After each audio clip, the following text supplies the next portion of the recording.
Hello, everybody, and welcome to The Wrap, brought to you by Michigan Medicine Headlines. I'm Jeremy Fowles with the Department of Communication. And I'm Jeremy's favorite co host. I didn't know that. This is my first time. Today, we're going to be talking about Pride Month, mental health, and more. But before we get to that, we must implore you to go back and get caught up on any of the past episodes of The Wrap that you may have missed, including the most recent episode that gave you an inside look at the Office of the Staff Ombuds. You can find the shows on iTunes, Stitcher, Google Play, or any other podcast posting platform. Episodes are also included on the Michigan Medicine YouTube channel as part of the Headlines Week in Review. On that note, let's bring in our guests. LJ Brazier, a chaplain with the Spiritual Care Department, Nicole Figueroa, a nurse leader for resilience and well-being in the Office of Counseling and Workplace Resilience, and Jack Marsden, a clinical social worker with care management in 4B in the adult hospital. LJ, Nicole, Jack, welcome to the Wrap podcast. Thanks for being here. Thanks for having us. So June is Pride Month, and we just celebrated Mental Health Awareness Month back in May. We know that people who identify as LGBTQ plus often face mental health challenges. What are some of the resources available to colleagues here at Michigan Medicine in this regard? I love this question, but also I love the opportunity to talk about sort of what's the behind it. Yeah, folks who are LGBTQI definitely face a lot of mental health challenges. Also, so does everyone. It's hard to be human. Like, it's hard to grow up in families and cultures and then become an adult in another family and another culture. It's hard to cope with the world that is just full of constant onslaught of media and information and changes. So I don't want to say that LGBTQI folks have more mental health challenges necessarily than everybody else. I want to say that we all have them. I think that LGBTQI folks have sometimes had to do a little bit more work to recognize those things, but they're things that are common to all of us. Having said that, I think I also want to point out that, LGBTQI folks in a lot of spaces are, marginalized, minoritized, they're not treated the best. And that's really hurtful. Again, it's not unique to LGBTQI folks at all. But it is one aspect of our experience. I also note that, the kinds of things that sometimes hurt humans the most are what researchers call in-group microaggressions. There's an in-group microaggression is something where you have your family, you have your culture, you have your church, you have your community, and those people who you think should know you and love you best are actually the ones hurting you. And those hurts hurt the worst. And so in my work with folks in spiritual care, I see this in terms of LGBTQI folks growing up in religious communities and having those religious communities say things like, oh, well, we have this really loving God who loves everyone and is really merciful and really gracious and will forgive all kinds of sins and transgressions, except for you, queer person. Do you know, it's okay if this guy cheats on his wife and this guy abuses his children and this guy seeks profit, all of that can be forgiven. But if you're a queer person, not you. And it doesn't make sense because it's well, the God I was taught to believe in, forgives everybody else, why not me? Or, the God that I was taught to believe in says that I am wonderfully and fearfully made. It says that God knit me together in my mother's womb. So who are you to say that God knit me together incorrectly? And so we see folks having these very good existential questions related to the religious tradition in which they grew up, and yet their faith community, who they love and who they think loves them, is saying you're bad. God made a mistake on you. You are incorrect about your relationship with God. Those kinds of hurts really hurt the deepest. So that is an experience, an aspect of sort of the mental health struggles of some folks who are LGBTQI. Again, not only LGBTQI folks, because I think we see this too with cis women and cis men. I think a lot, within my religious tradition, there's a woman called Beth Moore, and she's Southern Baptist lady. She's always been this very prominent religious teacher.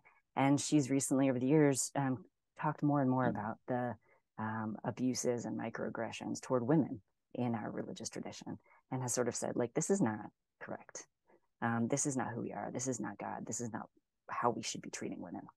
And so, you know, she's having a very similar experience. She's not an LGBTQI person, but she's having that experience of, you know, I grew up in this religious community that teaches me about this kind of God, and they're acting this other kind of way that does not really reflect the God that they are trying to teach me about. So I think that's one of the aspects, you know, of LGBTQI folks' mental health that I think a lot about. And resources for that, you know, I would love to say that like every chaplain is, every religious leader is safe to talk to about this, but we know that's not true. But I'm around, and there are a lot of good organizations, and there's a lot of great books out there, and there are a lot of open and affirming faith communities that we do really work on keeping a robust list of. And there's even some of them that show up at Pride events locally. So I think, you know, there are places to go to find your religious tradition held and honored in a way that also holds and honors you as a person. Yeah, I think when we think about,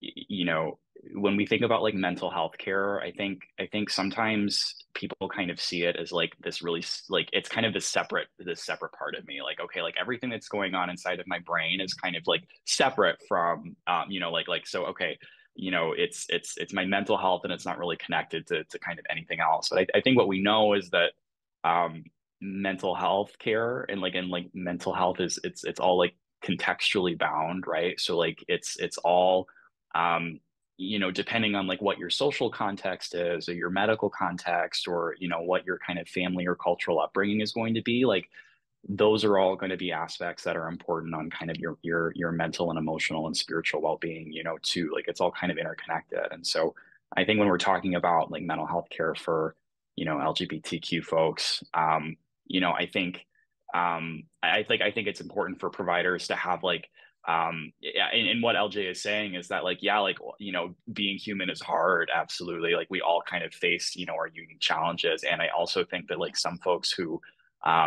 you know, their families or their providers don't have that same level of like awareness or acceptance. And like you kind of bring, you know, you come up in a culture, or you're seeking care in a health system where, you know, you have fears about like reasonable fears about like how you're going to be accepted, or is you know, are they kind of understand where I'm coming from, or you know, my embodiment, my gender identity, you know, my sexuality, kind of whatever. I mean, and it's like it's this idea of minority stress, you know, like so yeah, like absolutely, like when you are you know, you exist as a marginalized person in a community, in a culture, in a country that doesn't see you as having the same level of like humanity as like other types of people, like yeah, that's going to have an impact on your mental health, right? And I think that there are some things that you can do as an individual 100%, and I think a lot of the big work is like trying to make sure that you know, some of that advocacy is happening on systems levels, you know, on broader levels too, trying to like over time kind of change that culture, right? So 100%, I think that like if you're a mental health care provider, or you're a medical health care provider, you should you need to have some education and some awareness on like some of the unique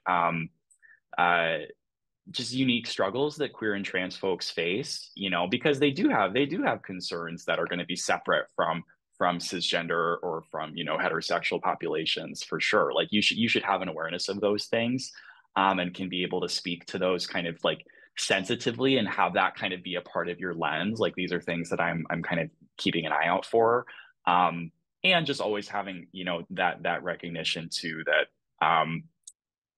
you know, if you are coming up in a you know, in a family or a cultural community environment where the thing that you are is not accepted, you know, like that of course is going to have you know, an impact on you know, your coping, you know, like of course, you know, it couldn't not. So I think in terms of resources, you know, we can get into that. You know, I do think that U of M does have some you know, I think we have a really good kind of like a LGBTQ plus kind of affirming like provider list, you know, where if you know, where providers can independently kind of sign on and say like, yep, like I want to kind of put myself out there as someone that has some awareness about queer and trans issues, or I kind of, and at least kind of signing on to the fact that like I'm an ally. Like, I think that's a great place to kind of to refer to, and of course, we can talk about, how to access, mental health care generally, and how to, some tips on maybe how to find a provider that's kind of sensitive to to queer and trans issues. But anyways, that's my thoughts on that. I think that Jack, bringing up within our resources in the institution, the LGBTQ provider list is a really foundational place to kind of take a look at least where we know providers who have identified that they have the passion and the skills to approach the queer experience. I think I'd be remiss to not also kind of articulate that while mental health is always something we're thinking about for all individuals, there is something about our intersecting identities in a queer community that creates vulnerabilities for us. And in particular, in our current kind of socio-political spaces, where what we see is messaging around reduction of rights, restrictions of rights, and at times violence, how we're more at risk, particularly in this day and age, in the queer community. And one thing, my background as child psych, I spent vast majority of my career on the Nyman Family Unit for Child and Mental Health and Wellbeing. And the crisis around youth mental health is really something that's huge. And, trans youth in particular being at extremely high risk of death by suicide, and something our community should be aware of. And I know that we think about that a lot. We have a zero suicide initiative that's happening within Mott. And one of the things we're focusing on is how, with vulnerable populations like our trans youth, our queer youth, how are we assessing them at maybe a higher rate to assure that we're getting resources quickly for them. And I think it's really important for us as healthcare providers to really understand that lived experience in a deep way, and understand the kind of impacts that seeing somewhat of that minority stress, seeing laws and kind of just the overall context and discussions, and how that puts increased stress on our feelings of safety, and oftentimes our patients and families' feelings of safety as well. So why it's I'm so grateful that we're talking about it, because at times just having a platform to speak about the lived experience that we all may have ourselves, but also what we see in our community that we serve. I feel like this gets to some of the practicalities too that you're talking about, Nicole, is that, we have a support group for parents of, trans and gender nonconforming children and adults. Like, we have support groups for trans and gender nonconforming adults. We have access to counselors within the Office of Counseling and Workplace Resilience here, for our staff, who are pretty wonderfully uniformly open and affirming and delightful people, and who are really helpful gateways to accessing community resources. And then I think, just as evident, just from us being here on this panel, we have people at all levels of clinical work and administration who are fellow LGBTQI folks, and just incredible allies. And so I think just for our staff, knowing that if you're new here, or if you've been sort of invisible in stealth for a long time, whatever it is, you have people here at all levels of the organization and the community. And that's one of the greatest resources I think we have to offer. Thank you. Thank you. We're going to skip one of the questions because you covered so much of it as we're moving forward. So I'm going to go to, while we may lump some of these groups together, there are clearly differences within the community. What are some specific issues faced by people who identify as gay, lesbian, bisexual, or transgender, as you covered with the suicide risk for transgender youth? Within a group, there's always differences. And I think when we have a lens of intersectionality, we can understand how being in groups that are typically can be minoritized or can have feelings of being othered. The more intersection identities that we have, the more we feel the pain of the systems that are not kind of built to provide care for us. And so, a lot has been focused on, I would say, the trans youth and the trans experience, non-binary experience, gender kind of diverse experience, and of the vulnerabilities in our community around that. And I think that when we've seen actual kind of overarching LGBTQIA queer community kind of risk of suicide, it's heightened related to others who are not part of that group. And then even within our group of LGBTQIA queer individuals, we know that people with gender identity, transgender, non-binary folks have a higher risk of suicide and death by suicide, particularly our trans youth. And so I think it's really important for us to understand that, and also understand when people say that gender affirming care is life-saving, they're maybe not talking about physical life-saving. We're talking about the soulful saving of someone's life, and what happens when people feel not seen, marginalized, and the real damage that happens when we say that doesn't exist and you don't exist, and how that is a direct reflection on how people feel about themselves. And so they've done studies actually in people in states who have affirming laws.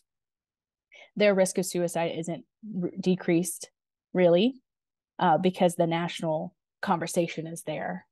And so you always are living in fear that something's going to happen. And so this constant kind of fear compounds the mental health effects that is felt within our community. And so there is different experiences. And I would say even for those, I identify as a lesbian, my experience as a lesbian, as a cisgender woman who identifies as a lesbian, I would say that my experience is different than other people within our community. So I have my own experience, but it's really important for us to kind of understand, how do we advocate for those who may be more vulnerable in our community.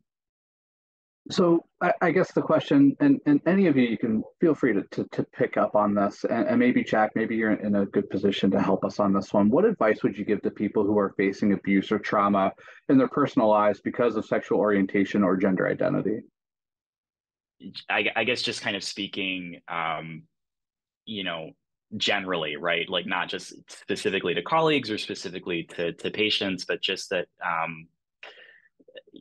I think that what we're really trying to touch on here is like we don't really want there's nothing wrong with you, right? Like we really like, I think we can kind of talk about specific concerns faced by queer and trans populations that I think are of like clinical concern to us as like medical and mental health care providers. Like we need to be kind of tuned into these things, and I think that unfortunately a lot of us do have extensive abuse or kind of trauma histories, a lot of it kind of related to identity concerns. And I guess maybe speaking as a human and not necessarily as like as a provider, but just that healing is out there. Just a reminder that it's not that it's not at all about you. It's about things that are a lot bigger than you. And I talk a lot with folks about this idea of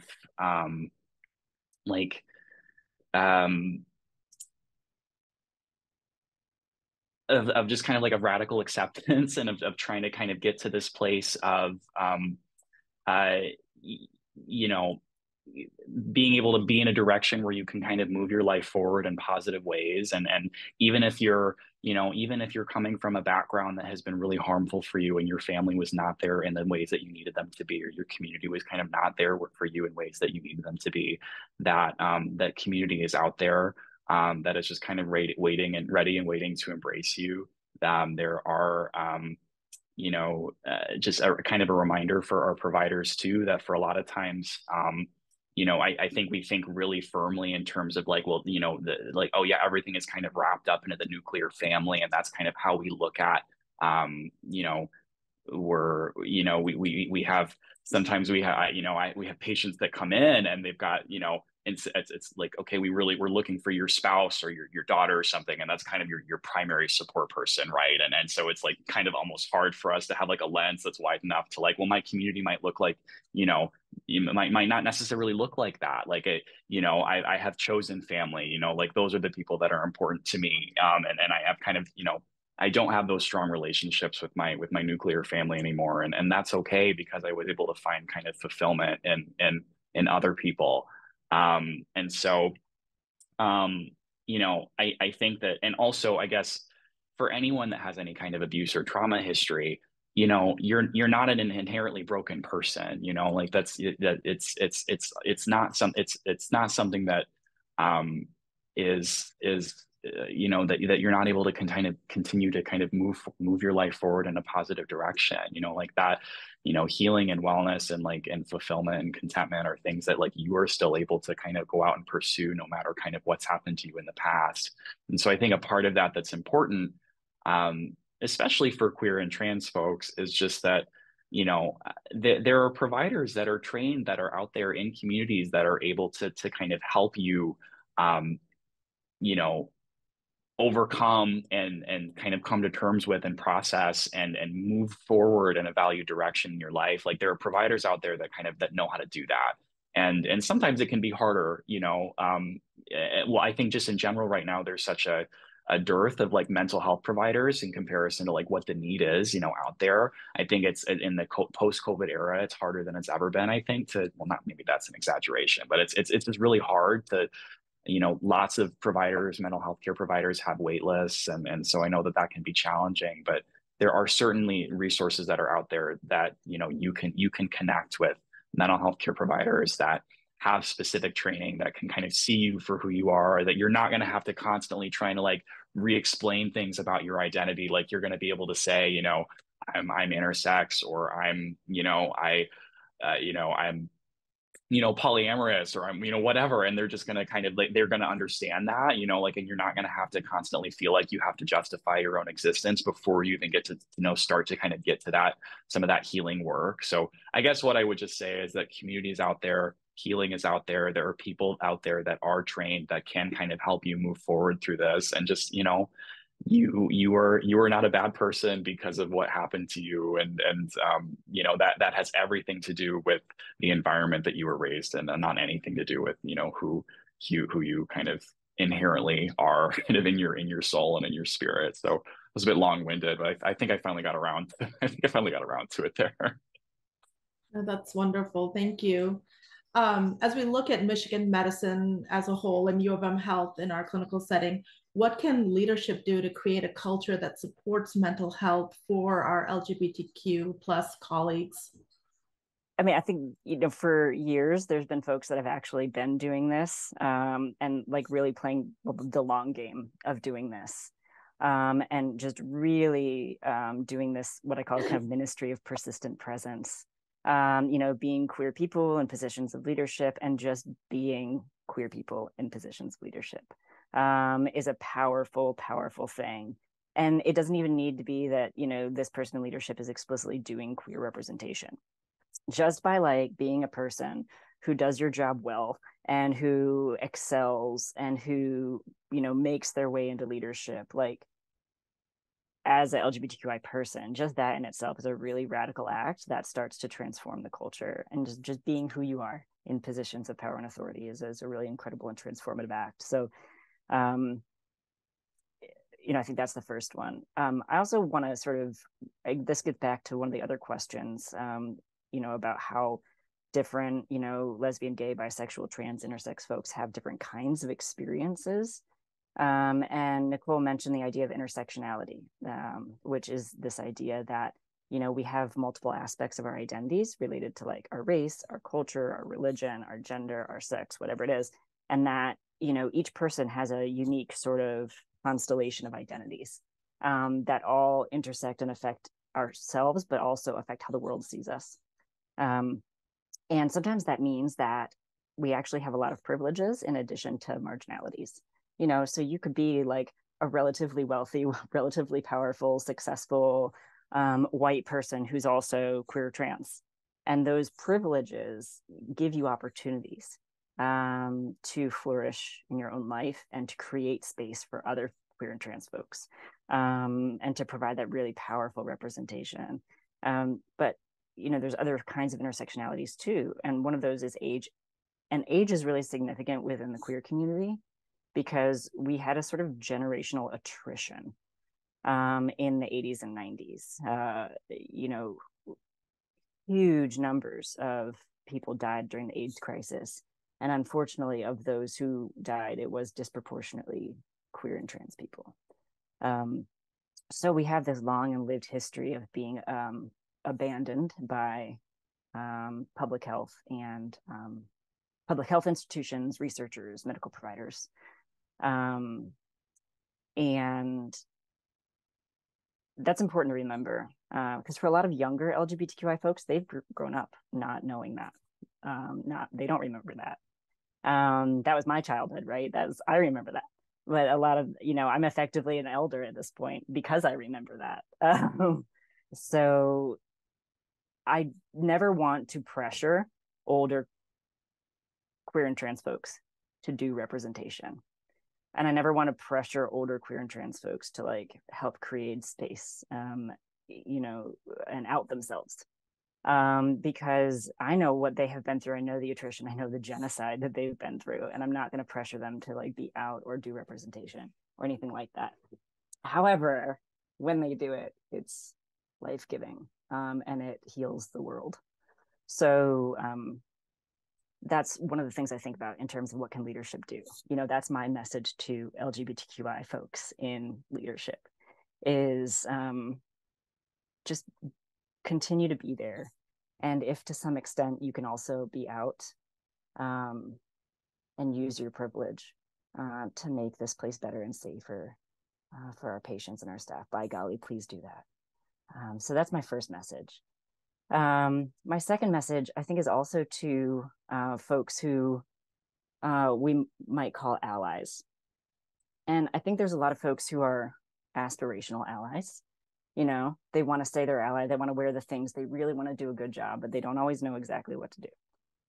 And then there's folks who just radiate loving kindness and don't need to call themselves an ally because their actions are so inclusive and transformative. Be that person as a leader. If you're acting in a way that is inclusive and transformative for LGBTQI folks and the organization, you don't need to wear any pins. You don't need to have any Zoom backgrounds. Your actions speak for themselves. And we have a few extraordinary folks in leadership who are that and do that. And be like those folks, and if you don't know the details of how to act in a way that is inclusive and transformative for LGBTQI folks, ask people. Ask the folks who you work with and who report to you, who might be LGBTQI folks. Ask them in private, what can I be doing to support you? And check in on that from time to time. So that would be my other. In LJ, you said it so beautifully. The one thing I would kind of add is, I think we have great leadership here. I think we create the context of being queer and trans in this community is one that's aspirational, I believe. And I think that we see that through things like creating HR resources on how to access healthcare within our kind of employee benefits to help with gender affirming care and what's covered under health benefits, creating a transitioning guide from HR around how to do that within our work community. I think just having things like that signals the aspirational experience we want people who are in queer and trans communities to experience. And, I think that if you can be out, it's great. I feel that that's a privilege that I have, and I feel comfortable doing. And I also know it's been a gift from others who are elder than me, who've kind of blazed that path, who have shown me that it is okay to be me, and okay to talk about my family system. And I don't think I would be where I am today without those previous experiences. And also,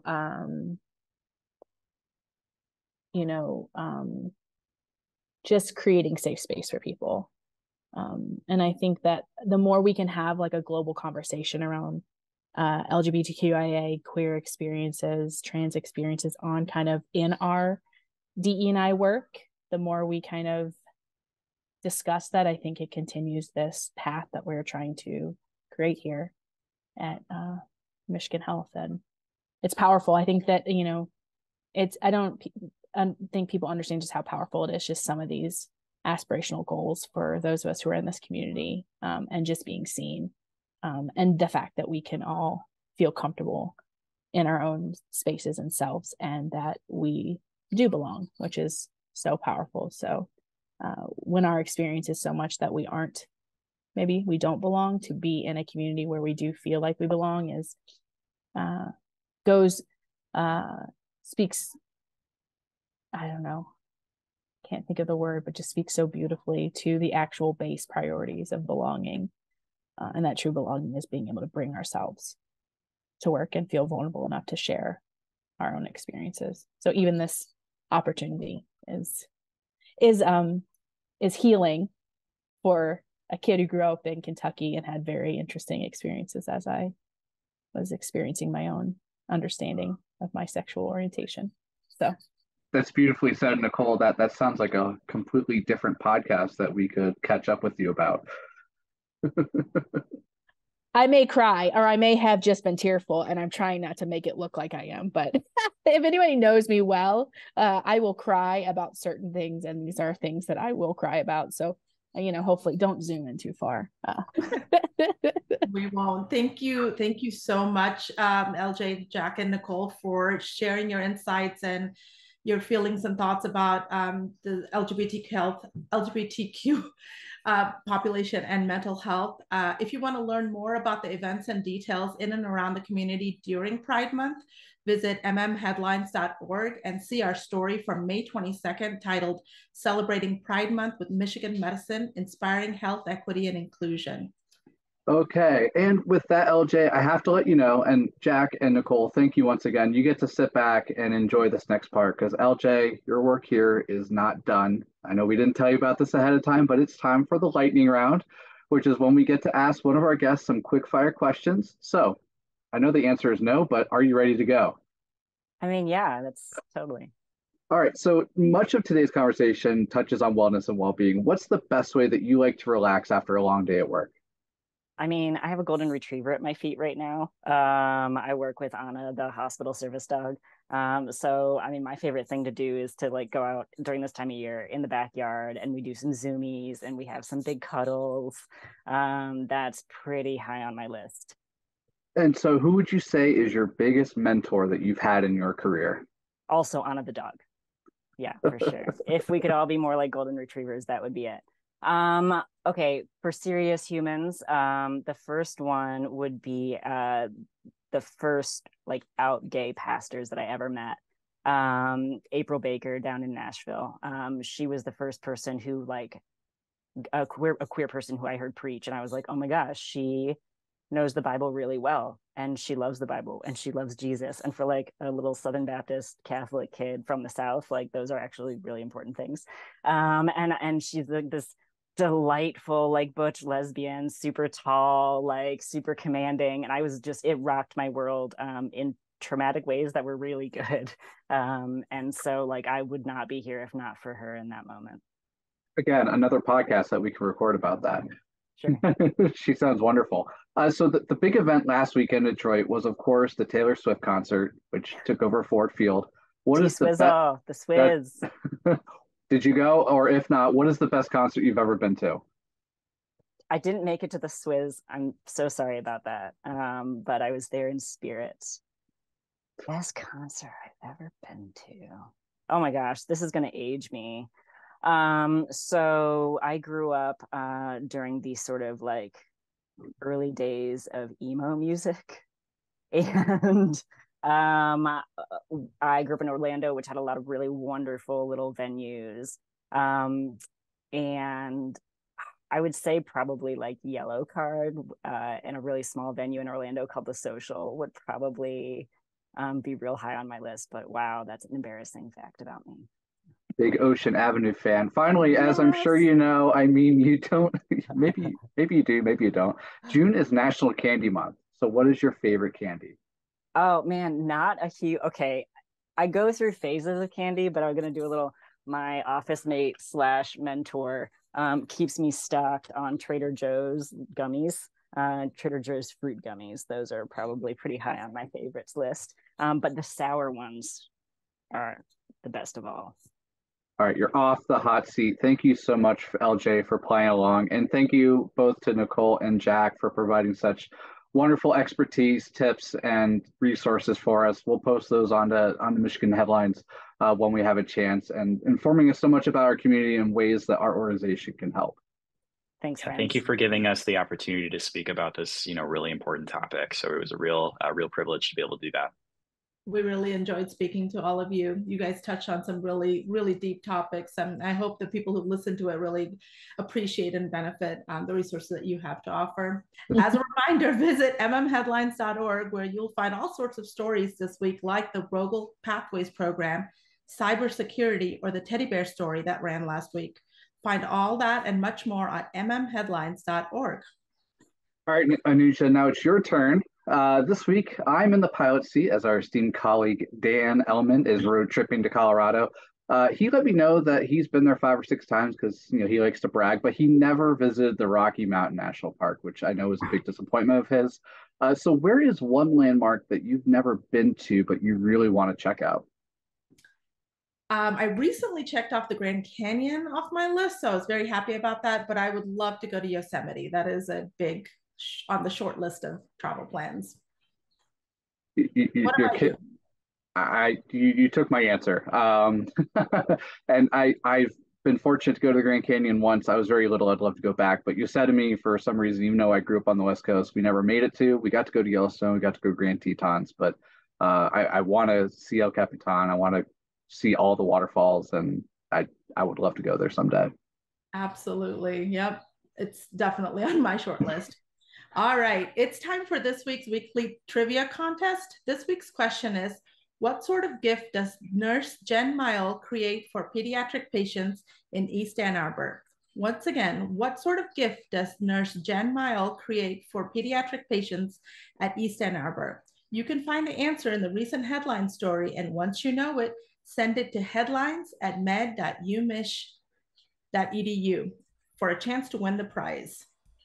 That is all the time we have for today. Thank you again to LJ, Jack, and Nicole for joining us. And thanks as always to all of our listeners and viewers for everything that you do for our patients, families, and each other. We'll see you next time.